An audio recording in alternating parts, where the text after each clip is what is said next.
Artificial intelligence can be an incredibly powerful tool if used for the right reasons. It can also pose many dangers when it comes to privacy and public safety. Yeah, in recent months, the threat of AI-generated pornography has gained a lot of attention. CBS 58's Danielle Liccato has this special report. What if I told you, with a click of a button, I could strip you naked? It's a trend that's sweeping the nation.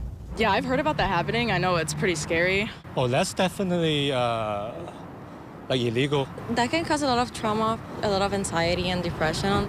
Right now, it's actually pretty hard to tell whether or not something's been AI generated or AI manipulated versus it being like authentic. The FBI has explicitly warned the public against this epidemic. That's where the real harm. But Marquette University's director of Center for Data, Ethics, and Society, Dr. Michael Zimmer, says the concept of falsifying images isn't new. People would take photos and cut and paste or use Photoshop or use other tools, to try to pretend or embarrass people or whatever it might be. But now it's just so easy. It's free. It's fast. You don't need to know anything. Anyone in an instant can become a victim, even celebrities. Earlier this year, Taylor Swift had deepfake pornographic images spreading rapidly for a week, viewed tens of millions of times before the platform X took them down. There's not much you can do to prevent someone from creating these kinds of images and sharing them online. You're looking at that and you're like, that's not me. How do you get rid of it, and how do you convince people, to not tarnish your reputation? Yeah, the law is slowly catching up, I think, to the realities of these kinds of images. There are some laws out there about non-consensual, sexual images or personal images, because oftentimes you don't have a copyright claim. You may not even have a privacy claim, because if you're not a public figure, I can't claim that my reputation was hurt. But there are many examples of average people, male and female, who've already been targeted.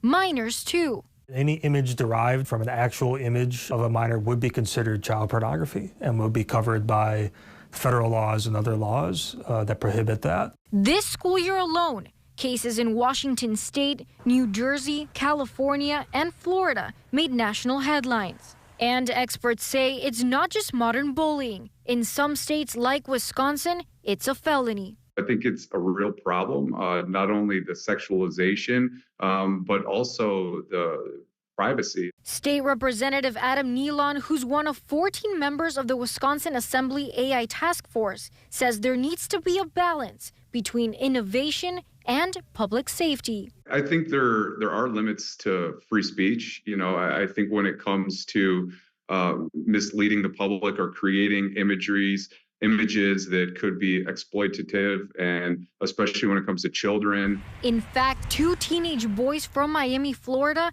appear to be the first to ever be arrested and criminally charged for creating and sharing AI-generated nude images of classmates without consent. As of late March, state lawmakers made it illegal to possess or share exploitative virtual imagery of children in Wisconsin, requiring a mandatory sentence of 3 years in prison, registration as a sex offender, and a $500 fine for each image associated with the crime. Since last year, about 24 states have introduced bills to deal with this epidemic. Experts say it'll only become more difficult to tell what is real and what is not. Reporting in studio, Danielle Liccato, CBS 58 News. And of course, CBS 58 will continue to keep our eye on AI. To learn more about how this new technology is shaping our world, you can head to CBS58.com.